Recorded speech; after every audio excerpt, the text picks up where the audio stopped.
Nee, ik zeg u hier, dat is maar een opslagplaats. Het is eigenlijk gewoon maar sardinetjes in een vat steken, maar het is letterlijk in een kruidvat dat je ze allemaal insteekt.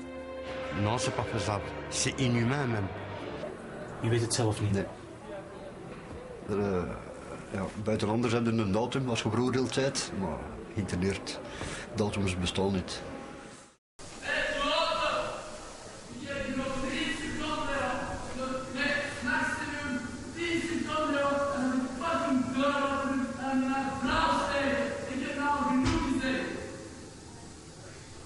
Il y a beaucoup de difficultés, il y a de la tension, il y a des émeutes, il y a des mouvements qui restent au préau. Il y a des penseurs au préau, ils sont à 100 préau, ben ils ne rentrent pas. Ils décident de ne pas rentrer, ils font un mouvement. Pour protester, pour dire que c'est invivable d'être à 4 ou à 3 en cellule. Donc voilà, c'est très difficile.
À Bruxelles, des incidents ce soir dans la commune d'Anderlecht. La police avait renforcé ses moyens dans la zone midi, craignant justement ces incidents. Et effectivement, un cocktail Molotov a été jeté sur la maison communale d'Anderlecht. Une partie du commissariat attenant a été détruite par le feu.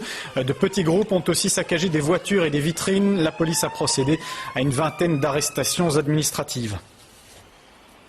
Et à l'origine de ces troubles, des SMS qui auraient appelé à se venger des violences policières présumées envers des détenus à la prison de Forêt. On écoute l'échevine de la prévention à Anderlecht sur ce sujet. Suite à cet événement-là de la prison de Forêt, les jeunes se sont envoyés des SMS en leur demandant de venir donc à Saint-Guidon. Donc le rendez-vous était évidemment fixé à Saint-Guidon à 18h. Et suite à ça, évidemment, la police était présente, le service de prévention également était présent. Et on les a évidemment, reculés au fur et à mesure. Et il y a eu évidemment un groupe de jeunes ici qui a apparemment lancé des cocktails Molotov. Ici, c'est qu'il y a eu un petit groupe de jeunes qui a lancé 2 cocktails Molotov, d'après les informations que j'ai eues. Et donc là, dans le bâtiment, tout le commissariat de la police est complètement, saccagé. Tout est noir, donc il a fumé. Et il y a également le bâtiment du receveur communal qui est juste au-dessus de ce bâtiment-ci. Et là, il y a également énormément de fumée. Et je dirais même c'est intenable, quoi. Donc,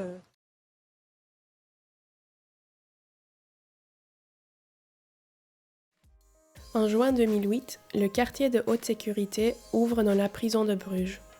C'est une réponse claire aux multiples rébellions, évasions et émeutes qui avaient enflammé les esprits à l'intérieur et à l'extérieur de la prison.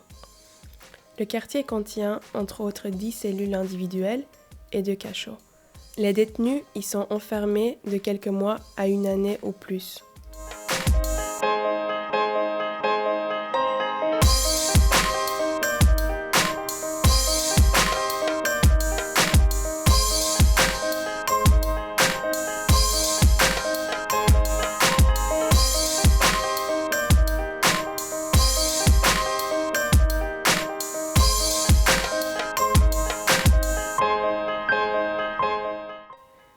Le but du QHS est de briser les détenus récalcitrants qui y sont enfermés, d'anéantir l'esprit rebelle et de les faire rentrer dans le droit chemin. Le QHS est avant tout une expérimentation. Jusqu'où peuvent-ils pousser les techniques de l'isolement? Où est la frontière? Comment les détenus vont-ils réagir? Quand est-ce qu'ils craqueront? La justice tâte aussi les limites de sa propre légalité. 40 matons se relayent pour surveiller les détenus. Une équipe soignante est présente en permanence. Psychologues, psychiatres, médecins, infirmières. Leur tâche consiste à collaborer à cette expérience. L'équipe observe les détenus et analyse les séquelles des tortures mentales et physiques qu'ils endurent. Ces analyses servent à pousser le détenu vers la résignation tout en évitant qu'il craque. C'est le concept central du QHS. Le QHS est aussi une expérimentation parce qu'il sert d'exemple pour la mise en place de ce genre de section dans d'autres prisons. À Saint-Gilles, une cellule d'isolement a été mise en place début septembre. Cette cellule a été conçue à l'image de celle de Bruges. Il ne s'agit pas d'un simple cachot. C'est un régime individuel en isolement qui est imposé. De 10 alstublieft. Kijk, dan ga je horen de klik. Die deur gaat open gaan. Ziet? Je opent de deur, ik open de deur. Dan heb je nog een grill. Dus die gedetineerde zit daar. Dan heb je nog een grill, dat is gesloten. Als we de etensbediening doen. Nee. En de toestand van de gedetineerde is normaal. Dan doen wij de deur open. Voilà. Dan hebben we direct contact met de gedetineerde en dan eten we de box door. De deur alstublieft. Zijn jullie met eten, jong?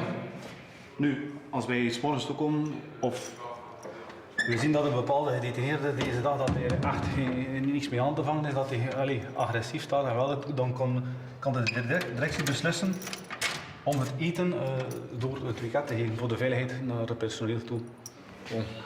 Jullie hier zijn. Maar het is smakelijk. Iedere gedetineerde heeft een apart regime.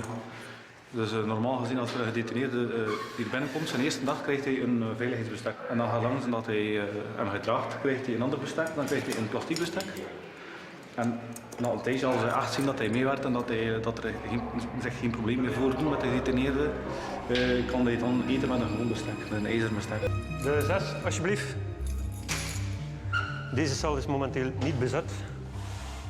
Wat is er verschillend met een cel op een gewone afdeling? Dat is onder andere dat het bed en de kast verankerd zijn in de grond. Dat de televisie zich achter plexiglas bevindt. Het wc-blok en de wastafel zijn gemaakt uit inox. En ook de spiegel is vervaardigd uit inox. Tijdens een opstand zijn er een aantal cellen verwoest geweest. En nadien, bij de herstellingen, hebben we dus geopteerd om alles uit metaal te vervaardigen en stevig te verankeren in de grond.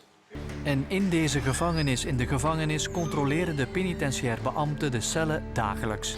Op voorwerpen waarmee de gevangenen anderen of zichzelf kunnen verwonden. Ze kunnen overal iets wegsteken, dus we kijken echt in alle hoekjes en kantjes onder de radiator, tussen de radiator. De persoon heeft dat die kunnen binnensmokkelen en toch houden. Maar ze kunnen dat gebruiken als wapen. Ik ga niet in detail treden om niemand op gedachten te brengen, maar ze kunnen dat gebruiken als wapen.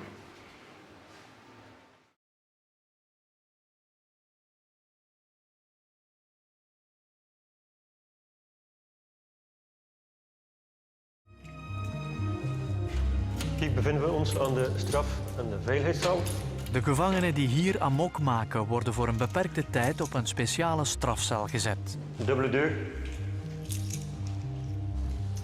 Een betonnen blok die verankerd is in de grond. Wel, zoals jullie kunnen zien is er geen televisietoestel aanwezig. Er bevindt zich geen stoel, geen radio, ook geen zicht naar buiten toe. Dus het is echt wel een heel prikkelarme omgeving. Frank verblijft op de afdeling Hoge Veiligheid omdat hij in de gewone gevangenis wilde ontsnappen, met geweld.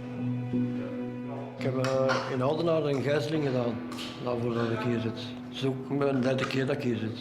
Ik heb daarvoor ook een gijzeling gedaan in Brugge, hier in deze gevangenis. En chef gemolesteerd. Dans le QHS, l'activité principale, c'est travailler, seul, soit en cellule, soit dans la salle polyvalente. Le travail à effectuer ressemble à celui qu'on impose aux personnes avec un handicap dans les ateliers protégés. Les entreprises qui font faire leur production en prison gagnent un maximum de thunes pour un minimum de soucis. Elles ne se préoccupent en rien des conditions de travail et économisent sur les salaires et les coûts de production. Les prisonniers représentent pour elles une main-d'œuvre docile et bon marché. C'est l'esclavage moderne. Volgens Lieve de Kaastekker, de directeur van de afdeling die wekelijks met de gevangenen praat, zijn die zware veiligheidsmaatregelen ook nodig. Hoe is het met u? Je moet ook begrijpen, iedere keer als je hier kledingstukken kapot maakt, ja, we kunnen niet zomaar iedere keer u voorzien en dat je iedere keer kapot maakt. Hè. Je moet een beetje vooruit geraken, maar we geraken niet vooruit precies. De gedetineerden die hier gebracht worden, hebben een verleden van zware agressiefeiten in andere Belgische gevangenissen. Voornamelijk is dat agressie naar personeel toe of agressie naar mededetineerden of mensen die gewoon onhandelbaar zijn, die keer op keer hun cel in boedel vernielen. Of ook mensen die vluchtgevaarlijk zijn en die daarbij geweld niet gaan weren. Dus ook die mensen komen hier terecht. Hè.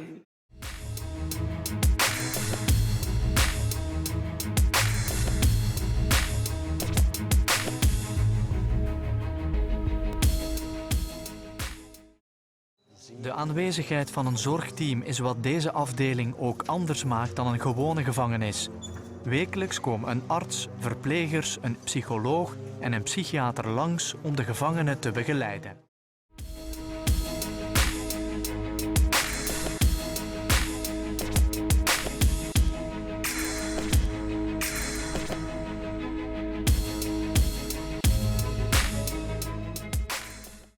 Alles in orde? Geen probleem? Ja, zo'n transfer, ze rammelen met mijn voeten, snap je? Ik kan daar niet mee tegen. Het is enkel en alleen door met positief gedrag dat je hier gaat weggeraken. Ik raad je dat ook aan. Hè. Probeer een keer tot rust te komen. Wij proberen bepaalde mensen die in een spiraal terechtgekomen zijn van agressie en geweld. We proberen ze daaruit te nemen en we proberen daarmee te werken zodanig dat die terug kunnen. Dat kan eigenlijk op allerhande manieren. Eén luik is denk ik medicamenteus.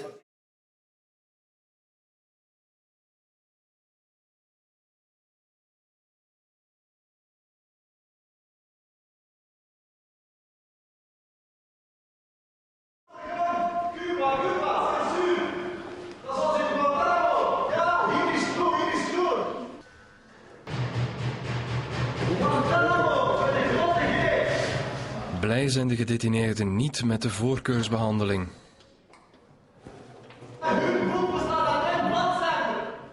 Ja, je hoort dat er wat reactie is. Dat mensen die hier in de cellen zitten blijkbaar wel min of meer eens zijn dat het in hun ogen een soort van Guantanamo-situatie is. Ondertussen heeft iedereen hier door dat u hier bent en dat genereert wel een bepaald sfeertje inderdaad.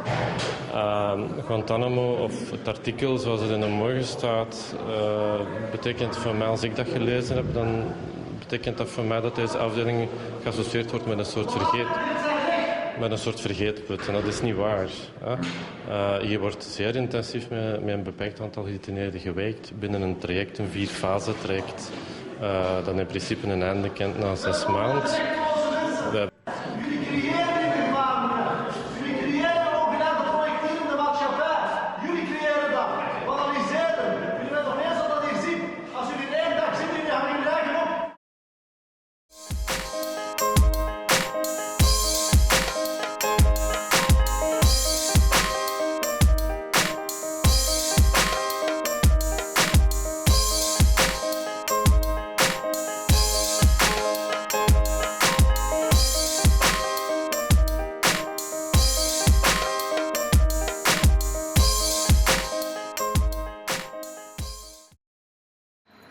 Persoonlijk heb ik op deze afdeling 1 keer fysieke agressie ondergaan.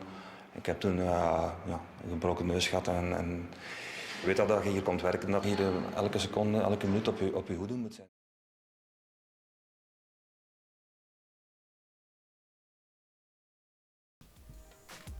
En avril 2009, une révolte rendra le QHS inutilisable pendant plusieurs mois. 5 prisonniers participent à la révolte. Ils font inonder les cellules d'eau et détruisent le mobilier. Le lendemain, une émeute éclate dans une autre aile de la prison de Bruges. Dehors, de nombreux tracts sont distribués et des affiches collées pour saluer cet acte de rébellion.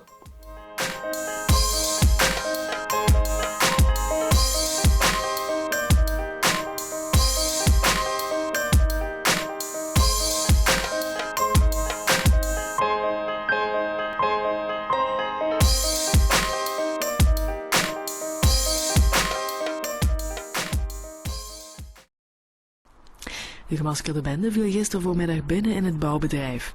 Waarschijnlijk viseerde de bende Basics omdat het bedrijf momenteel het opvangcentrum 127 bis in Steenokkerzeel uitbreidt en ook aanbestedingen doet voor de bouw van gevangenissen. De vandalen wilden vooral veel schade aanbrengen. Ze hebben daar een ware ravage aangericht. Alle kantoormeubilair is vernield, apparatuur, computers, ook bekleding is vernield met zwarte verf, inkt, tapijten zijn besmeurd, er zijn schilderijen van de muur getrokken, er zijn opschriften achtergelaten op de muren en zij zouden gezegd hebben dat dit het gevolg is als men gevangenissen bouwt.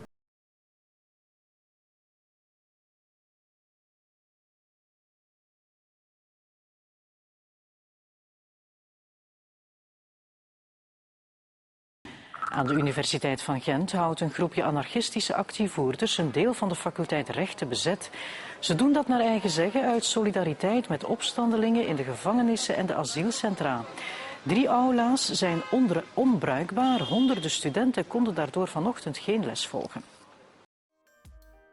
Peu après, la faculté de criminologie de l'Université de Gand est occupée en solidarité avec les mutineries dans les prisons et les centres fermés, et plus spécifiquement avec la destruction de la section de haute sécurité de la prison de Bruges.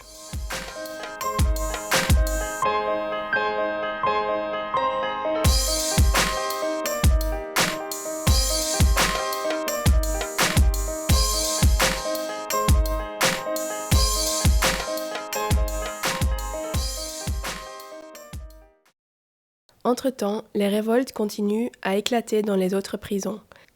Les évasions se succèdent, les attaques contre la police continuent à chauffer les esprits dehors. Cocktail Molotov contre les commissariats, confrontation physique avec la police. De nombreux syndicats de matons se font également viser. Vitres brisées, locaux incendiés, tags dénonçant leur rôle de bourreaux. Leurs voitures se font brûler. Les syndicats de matons se plaignent de fréquentes insultes ou même tabassages quand des matons sont reconnus dans la rue, dans les bars, devant leur domicile. Les rassemblements et les manifestations sauvages contre les prisons et en solidarité avec tous les révoltés se multiplient dehors.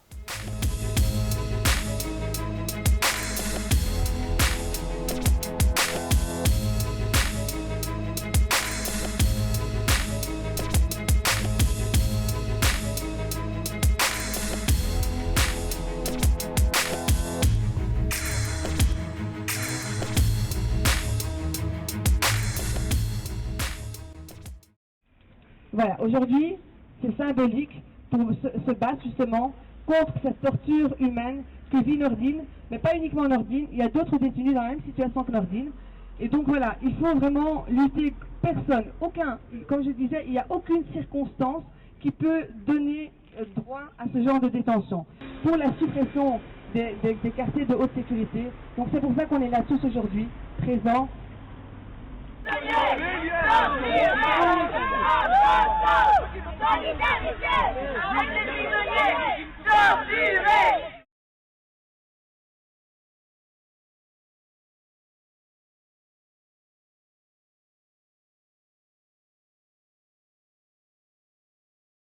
Tout d'un coup, il y a 2 visiteurs qui sont rentrés, ils ont ouvert la porte, et là, 2 détenus se sont levés, ils ont pris la surveillante en otage, et ils sont remontés les escaliers avec elle, et ils l'ont relâché devant l'entrée de la prison, et ils sont enfouis, mais on ne sait pas comment ils sont enfouis, vu que nous on est à l'intérieur, quoi. Non, il n'y a pas eu de blessés, ça a duré 1 minute, il n'y a pas eu de blessés, les gens sont juste choqués, quoi. C'est dû à la pression de certains chefs qui mettent la pression sur les détenus, donc les détenus ont pété les plombs, ils ont préféré partir d'ici, quoi.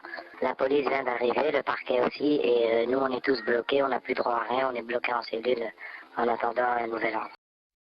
À Tournai, il y a eu un début de mutinerie hier soir à la prison. Une trentaine de détenus ont refusé de regagner leurs cellules.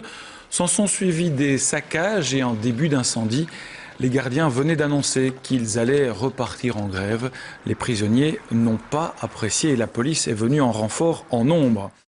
Depuis hier, la police locale assure la sécurité du bâtiment, mais à l'intérieur, la colère gronde toujours. On venait de rétablir justement le dialogue avec les détenus. Maintenant, je veux dire, je ne peux pas cautionner ce qui s'est passé hier, je veux dire, au niveau du préau, mais je peux comprendre le fond aussi. Vous savez, les détenus qui n'ont pas de visite, c'est quelque chose de très lourd pour eux. Donc maintenant, quand nous, on leur dit encore, ben voilà, on repart en grève, vous n'allez de nouveau pas avoir de visite, je crois qu'il faut être solidaire aussi avec eux et comprendre aussi leur mécontentement.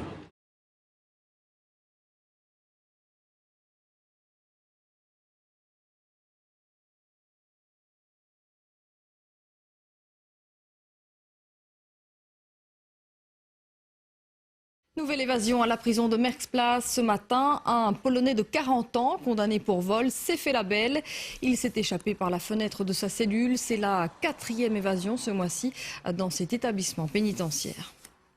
5 voitures incendiées cette nuit à la prison de Ytre. Pour le moment, le parquet de Nivelles privilégie la piste accidentelle. Mais les gardiens régulièrement menacés pensent plutôt à un acte de représailles. Quand vous voyez les événements qui se sont encore déroulés hier à Lantin, voilà quoi, des représailles ou... Écoutez, on fait un métier pas facile, on est là pour s'occuper des détenus, parfois difficiles à gérer, et bien sûr, parfois il y a des représailles.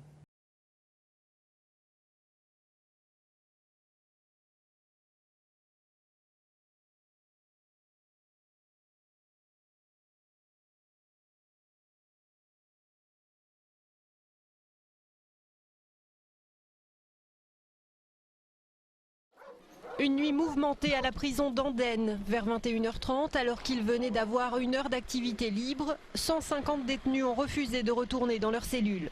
Les unités spéciales de la police fédérale sont intervenues pour rétablir le calme. À l'intérieur, les dégâts sont considérables dans les couloirs et dans les salles communes. Vitres brisées, radiateurs arrachés et bureaux incendiés, mais personne n'a été blessé.